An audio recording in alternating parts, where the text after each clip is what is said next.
Alors, bienvenue à notre émission en affaires. Au cours de la présente demi-heure, il sera question de l'Union des municipalités. On sait que c'est le sommet sur le milieu municipal. On reviendra d'ailleurs avec sur le budget avec les gens des municipalités. En même temps, Michel Leroux, président de Commotion, sera avec nous. Ça nous permettra de mieux comprendre ce qu'elle est, cette compagnie. Mais d'abord, revenons sur le budget avec Michel Babeu, qui est comptable agréé et associé au bureau montréalais de RSM Richter Chamberlain. Monsieur Babeu, bonjour. Comment allez-vous? Bonjour, M. Gagnon. Je vais très bien. Comment ce budget-là, on a l'impression qu'il y avait un petit peu de saupoudrage là, pour l'entrepreneuriat, le fonds de relève. Est-ce que le budget vient ou viendra à aider les PME et les soutenir ici au Québec? Je vous dirais que ce budget-ci, pour moi, comme plusieurs budgets au niveau du ministère des Finances du Québec au cours des années passées, c'est un budget avec beaucoup de mesures, micro-mesures pour des secteurs d'activité très précis ou des secteurs industriels. Et ces mesures-là, donc, ont un impact mitigé pour l'ensemble de l'économie. Je vous dirais la mesure sur l'investissement en infrastructure a beaucoup plus d'impact sur l'économie au niveau des entreprises au Québec. Donc, d'investir 9 milliards de dollars au niveau de l'infrastructure, il y a un impact économique. Donc, il va y avoir des entreprises en construction, en ingénierie qui vont avoir leur part de contrat là-dessus. Mais on regarde l'ensemble des mesures, on parle à peu près de 200 millions là, de micro-mesures. J'ai le fonds relève à 30 millions, qui est du financement pour relève, mais ça, c'est le fonds de démarrage, pour le financement de démarrage d'entreprise. Et j'ai un fonds de 50 millions. Oui, ça va aider. À quel point ces mesures-là, cependant, ou ces fonds-là vont être gérés, c'est des dispositions qu'on va voir dans le futur. Donc, s'il y a beaucoup d'éléments administratifs, ça va être lourd et sans doute que plusieurs propriétaires ne voudront pas aller de l'avant là-dedans. J'ai pas vu de mesures pour la relève entrepreneuriale familiale. Tout le monde demandait à ce que la fameuse exemption de gain de capital soit éliminée quand c'était le temps de passer à la relève de la famille, à moins que je me sois trompé ou que j'ai mal vu. J'ai rien vu là-dessus non plus. Ça, c'est vraiment un point irritant. Là. La relève au niveau d'un transfert d'entreprise familiale en faveur de vos enfants, il y a un problème fiscal relativement à ça, autant au fédéral qu'au provincial. On ne peut pas aller chercher notre exemption pour gain de capital quand on transfère l'entreprise à notre enfant. Il faut faire des micmacs pour être capable de l'avoir. Certains le font, ils ne devraient pas le faire. Ouais.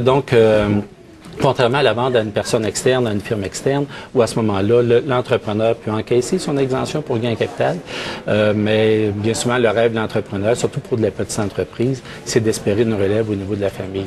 Ça, on ne le retrouve toujours pas au niveau des dispositions.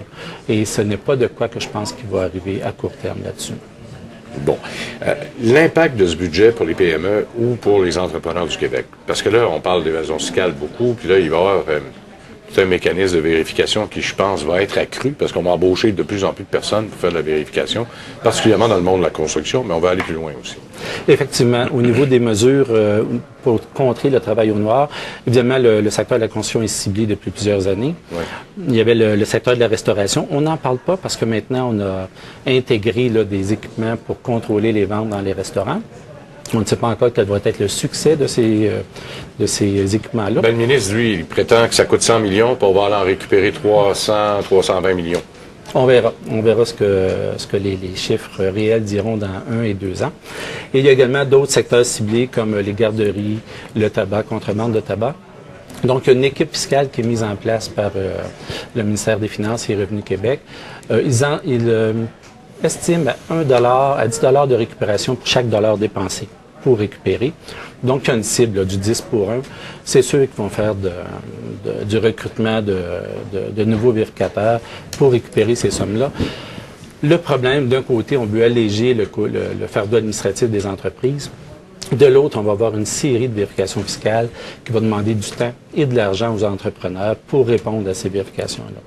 Donc, ce qu'on enlève d'un côté, d'un point de vue administratif, on va le récupérer de l'autre côté. Évidemment, le but ultime est très louable, qui est de récupérer ces sommes-là. On parle de 1,4 milliard en 2013-2014. C'est des sommes très importantes. Et moi, en tant que fiscaliste, je vois beaucoup de vérifications fiscales. Est-ce qu'il y en a beaucoup d'inutiles? C'est-à-dire qu'il y a beaucoup de frustration dans ces vérifications fiscales-là. Ça coûte cher. Parce qu'il faut être ton comptable avec toi. Là, pour c'est ça. Du côté du contribuable, il y a les frais de son comptable ou de son avocat assumés. D'autre côté, le vérificateur n'a pas cette cette dimension-là. Pour l'entrepreneur, il y a une frustration à dire mon comptable travaille dû aux demandes du vérificateur inutilement parce que c'est pas fondé. Bon. Les secteurs d'activité québécoises qui risquent de bénéficier des nouvelles mesures d'investissement, construction, ça c'est clair, hein, parce qu'il y a beaucoup d'infrastructures, particulièrement avec le plan Nord, 1,6 milliard. Il y a beaucoup de constructions de routes, d'infrastructures qui vont être mises en place pour être capables d'emmener les gens là-bas. Là. Effectivement, il parle d'1,6 milliard sur 5 ans.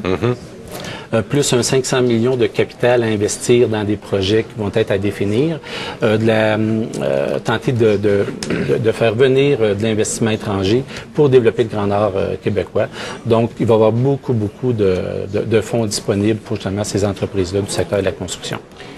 Quand vous avez regardé le budget hier, moi j'ai été surpris de voir comment il estimait justement la croissance économique. J'ai l'impression que je revoyais Paul Martin à l'époque où il était ministre des Finances, sous-estimer carrément, volontairement ou non, la croissance économique du Québec. On parle de 2% pour cette année. Je viens de parler d'un économiste, il me parlait de nominal de 5%. Alors, il se laisse une grosse marge de manœuvre quand même. Dans le temps du ministre Martin, je pense que on sentait plus le jeu de sous-évaluer la croissance. Dans ce cas-ci, il y a quand même beaucoup l'économie rendue globale. On est quand même un petit peu inquiet de ce qui va se passer en Europe. Il y a des pays qui ont des difficultés financières. Même chose au niveau là, des pays au Moyen-Orient. Donc, il y a de l'instabilité un peu partout. Et quel va être l'impact sur notre économie à nous? On va le voir au cours des prochains mois. Je vous dirais c'est peut-être moins évident que ce l'était au niveau de Paul Martin.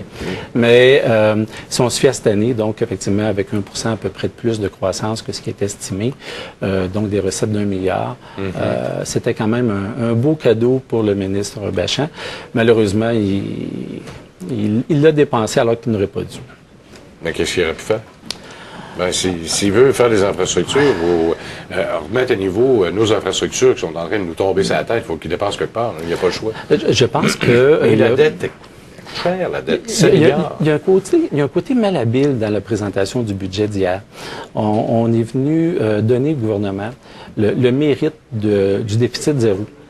Et dans une proportion de 62-38, moi, je pense que c'est le contribuable qui a le mérite de l'atteindre d'un déficit zéro.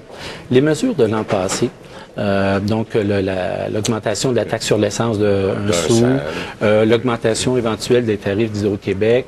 La TVQ, cette année et l'année prochaine. Oui, l'impôt santé qui va être à 200 $ l'an prochain.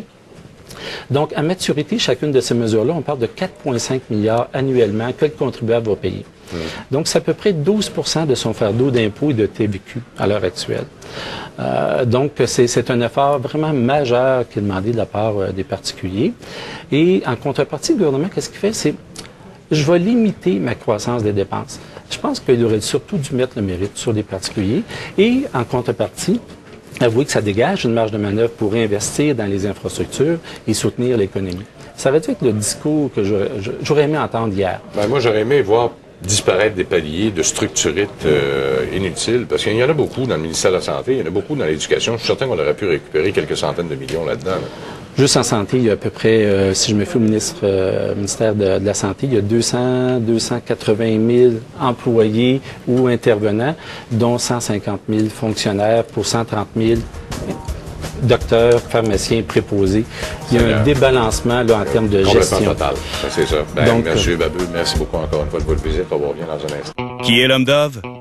L'homme Dove a les cheveux bouclés.